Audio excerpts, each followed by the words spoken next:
Hey YouTubers, it's Charlie. This is going to be my Justice League video. They just explained a whole bunch of stuff about the movie, and it's actually pretty exciting, and is based on a comic book story, but they didn't reveal which comic book story. The biggest thing, starting with Darkseid, because everybody's like, well, Apocalypse, New Gods, Darkseid is the ultimate threat. He's not going to be the big bad of this first Justice League film. When we saw this deleted scene of Lex Luthor learning about mother boxes from someone that looked like Steppenwolf, everyone's like, this is probably Steppenwolf.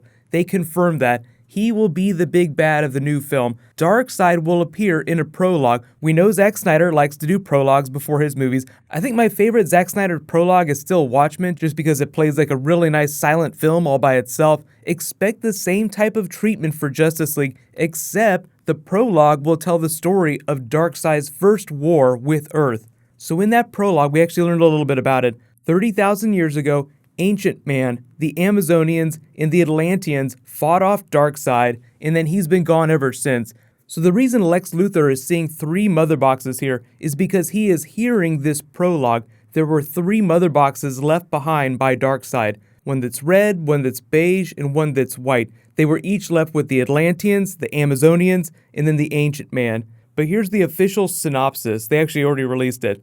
Fueled by his restored faith in humanity and inspired by Superman's selfless act, Bruce Wayne enlists the help of his newfound ally, Diana Prince, Wonder Woman, to face an even greater enemy. Together, Batman and Wonder Woman work quickly to find and recruit a team of metahumans to stand against this newly awakened threat. That new threat talking about Steppenwolf, the forces of Apocalypse, the parademons. But despite the formation of this unprecedented League of Heroes, see what they did there?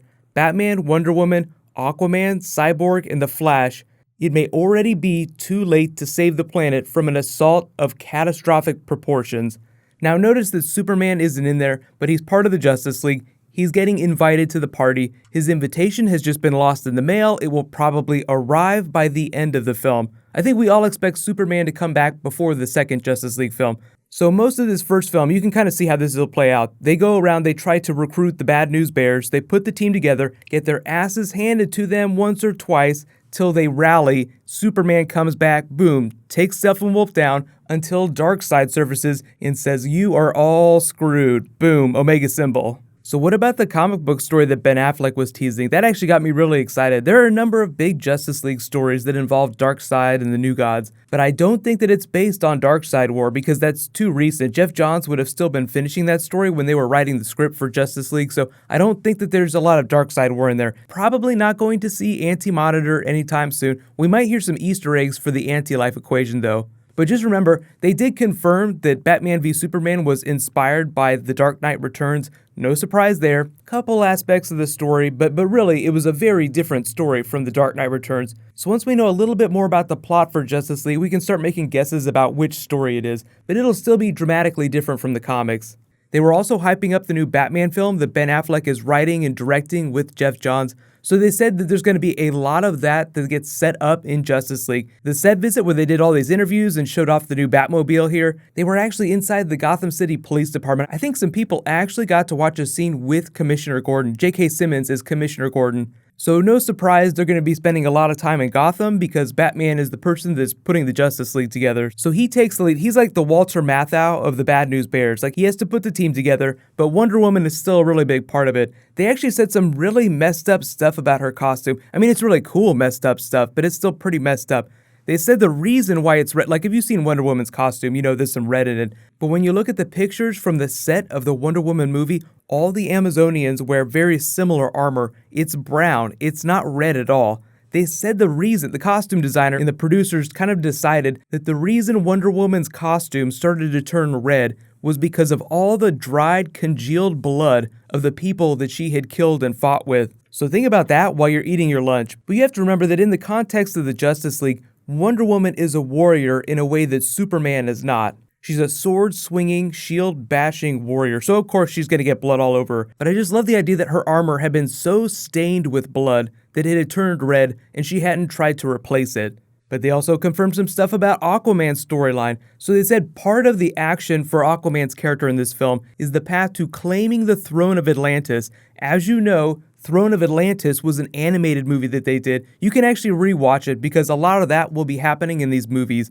He'll be Aquaman when we see him in the movie. He has the trident here. We saw it during the footage during Batman v Superman. But Willem Dafoe is playing Vulko, who's very important to him retaking the throne. He starts a war in the comics that helps Aquaman reclaim his throne. So Willem Dafoe's character is kind of a good person. He's an ally of Aquaman's, but he also does some pretty terrible things to bring about Aquaman's new reign. So he's pretty messed up, and it sounds totally perfect that Willem Dafoe is playing him, because all of the people that Willem Dafoe plays are really messed up, even if they're not villains.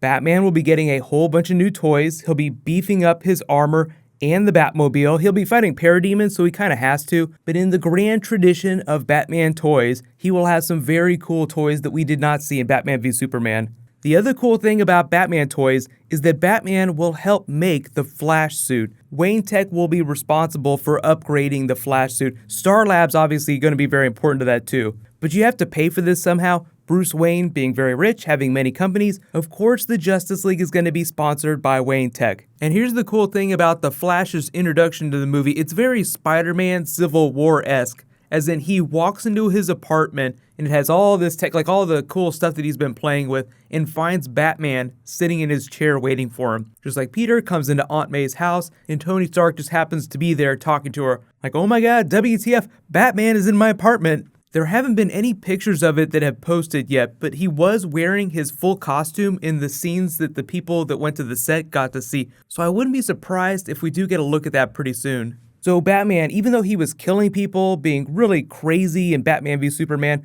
is now on the path to redemption. So we're probably going to see a version of the character that's much closer to what you remember when you think of Batman of the comics. Someone who does not like guns, but will use them when pressed. So obviously, if you're fighting parademons, it's probably okay to use a gun. But let me know what you guys think about all this stuff about Justice League. It actually sounds really exciting, but it does sound like for most of the film, Superman will not be present, neither will Darkseid. So you can imagine how they keep both of those characters benched, because in this movie universe, Darkseid is the god of apocalypse, Superman is the new god of Earth. But I am curious to see, they didn't say anything about the actual new gods, so we might see some new gods in the film, but I'm expecting it's mostly going to be Justice League versus the Forces of Apocalypse. But get hype, it's going to be awesome. So I think there's a DC giveaway going on right now, so I should actually name a new winner. Congratulations, Kylie O'Ren, you win a $20 Amazon gift card. Be sure to private message me on the back end of my channel so I can get your contact details. That's just on the About page. So there's a bunch of Flash TV show stuff. Grant Gustin was confirming all kinds of Flashpoint things, so I'll do a video for that next. Be sure to subscribe to get it, and I'll do a new round of the giveaway whenever I post that too. So a lot of awesome DC Comics stuff happening today. While you guys wait for me to post that video, you can click here to learn all about Michael Keaton's villain in the Spider-Man Homecoming movie, and you can click here for my Game of Thrones finale trailer video. Thank you so much for watching, everybody. Let's high five. I'll see you guys tonight.